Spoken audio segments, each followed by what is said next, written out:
other than the Mitzies or Buffies he's dated all his entire life under the guise of a straight man, and instead have a hot fuck with a Charles or a William.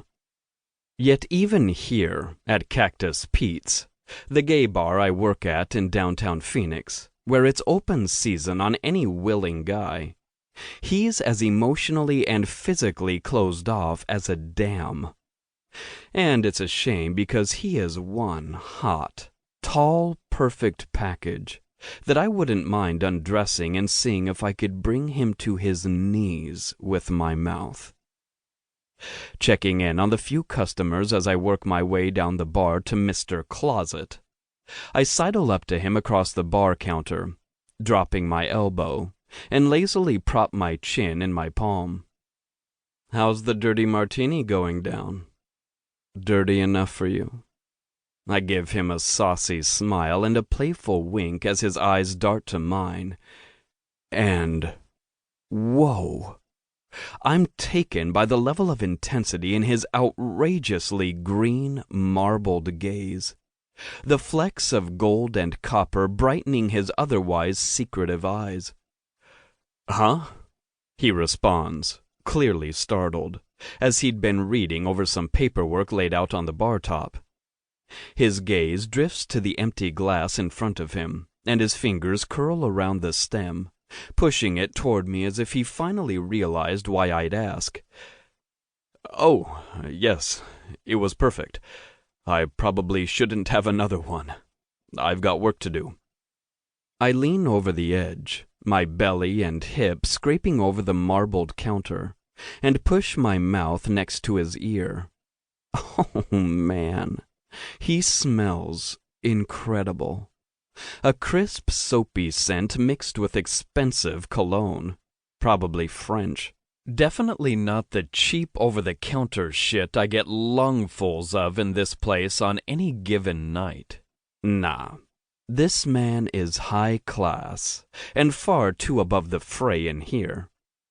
Which means I can't help but find a way to fluster the shit out of him. "You know, if you want it even dirtier, I can do that for you. I'm really good at making it dirty." I slink back off the counter, tucking the edge of my shirt back down where it had risen over my belly, showing off my sleek abs and skin. I lick my lips enticingly and step back. Apparently, Mr. Put-Together got a nice view of my stomach before I covered it back up, because I noticed the twitch of his fingers and the tightening of his jaw. Without meaning to, I burst out laughing, waving my hand in the air at him. "Oh my God, dude! You should see yourself right now. Did I just insult your tender sensibilities with my innuendo?" In a flash, he jerks his shoulders back with righteous indignation. "No," he scoffs, rolling his eyes. "I was just trying to figure out if you meant the drink or something else."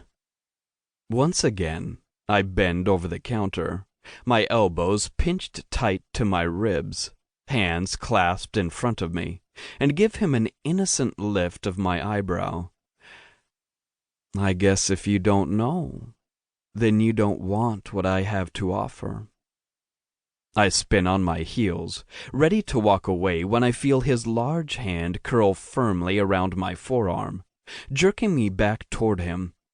Now that's what I'm talking about. I like a firm grasp on a man.